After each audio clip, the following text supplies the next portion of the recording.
J'aimerais te dire, pour avoir le changement dans ta vie, est-ce que tu comprends d'abord c'est quoi tes problèmes? Parfois nous prions sans avoir de directives nettes. Parfois nous prions sans avoir, je ne sais pas ici comment on peut prier. Parfois nous en manquons. Mais nous devons prier en ayant les yeux ouverts sur nos problèmes. Ce soir, comme tu es là avant de prier, j'aimerais que le Saint-Esprit t'aide maintenant à chercher mon aide dans ton esprit. C'est quoi ton vrai problème? C'est quoi ton vrai problème? En priant vaïka, nous manquerons le moyen d'être exaucés plus vite. C'est quand Jésus pose à Bartimée, c'est quoi ton problème? Et Bartimée dit à Jésus, je veux voir. Et c'est là que le miracle arrive. C'est là que le miracle arrive. Tu veux être guéri, mais au bon de la rapport à maladie. Tu veux que les situations familiales changent. Mais au début qu'on maîtrise en côté. Pauvreté totale. Tout ce qui ont Jésus. Mais or ton vrai problème n'est pas ça. Peut-être ton problème est où? Il est nécessaire pour toi de faire un déplacement pour que ta vie change. Donc tu ne dois pas prier pour la pauvreté, mais tu dois prier pour un petit déplacement de voyage. Et du coup ta vie changera. Quand on ne maîtrise pas ça, on peut passer des années de prière sans être exaucé. Sans être exaucé. Sans être exaucé. Quand est-ce qu'une prière devient une solution? C'est lorsque nous prions avec instance. Quand on prie avec instance. Quand on prie avec insistance. Oh, yo yena yo lelo bondeli. Ladino, oyena waka bondeli. Mercredi kara, Isaac ladino te. Vendredi oh wane ya. Mtaliboso poso. Tu n'es pas là pour prier. Quand est-ce que ta prière va donner des solutions? Quand est-ce que ta prière deviendra une solution pour toi? Quand on prie, quand on parle de prier avec instance, parce que l'insistance sert à alimenter, à nous donner les désirs et l'attente. Oh, je croyais que tu allais me donner un amen. Je croyais que tu allais me donner un amen.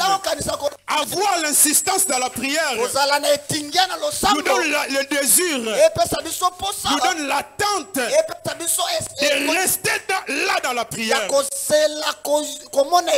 rester toujours là en jeûne, de prier toujours pour ces cas. Le mercredi tu pries pour le mariage et solution n'a été changé comme Dubaï.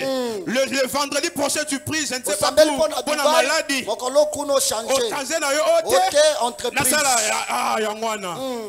Prie avec insistance.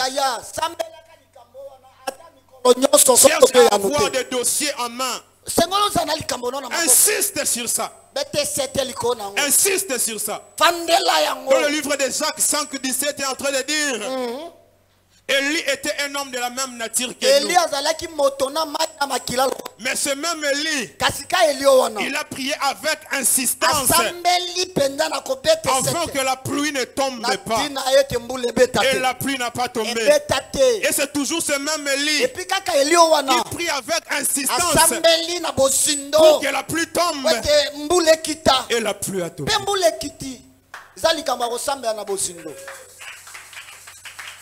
Donc pour que des cas changent dans nos vies, prions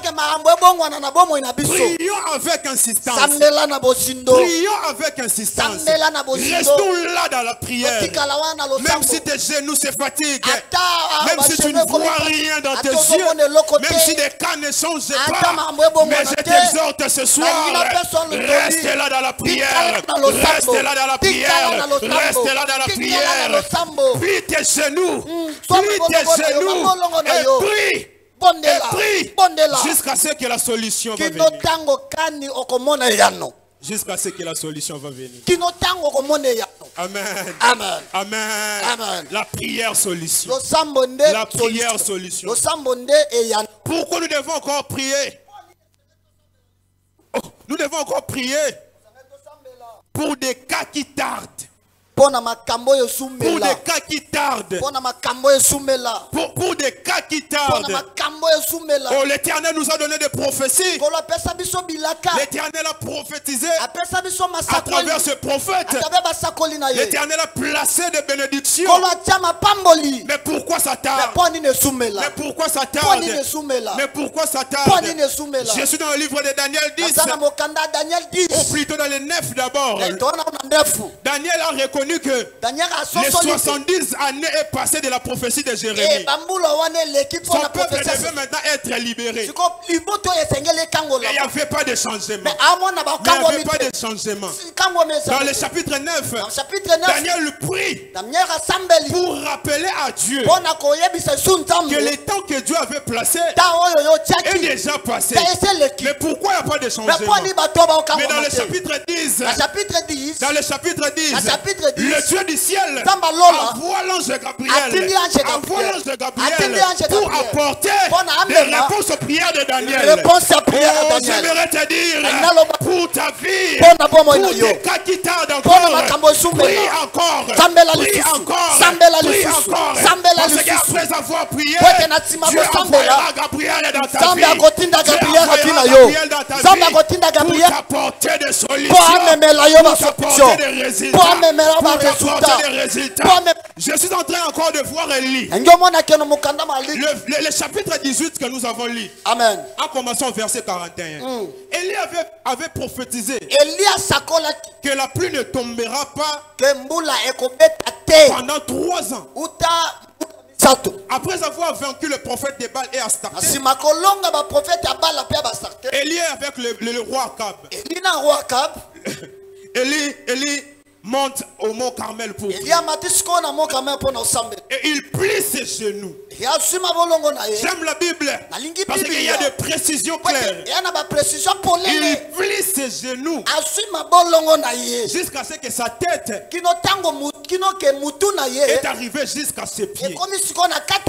Donc forcément Élie était en train de prier. En priant, Élie envoie son disciple à aller voir aux côtés de la mer si la pluie a commencé de tomber. Pour la première fois, le disciple rentre. Élie était toujours en train de prier. Une seconde fois, le disciple rentre. Quatrième fois, il y a eu ce zonga. Pendant tout ce moment, Élie était en train de prier. Élie était en train de prier. Amen. Quand on te dit de monter et descendre pendant 7 tours, il y aura combien de heures qui vont passer? Il y aura combien de heures qui vont passer?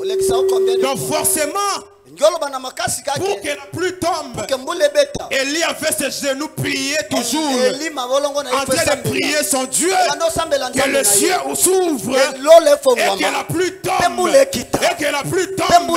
Je ne sais pas si le serviteur faisait combien de temps pour monter et descendre. Mais pendant tous ces moments, Élie était toujours en train de prier. Même si c'était 5 minutes.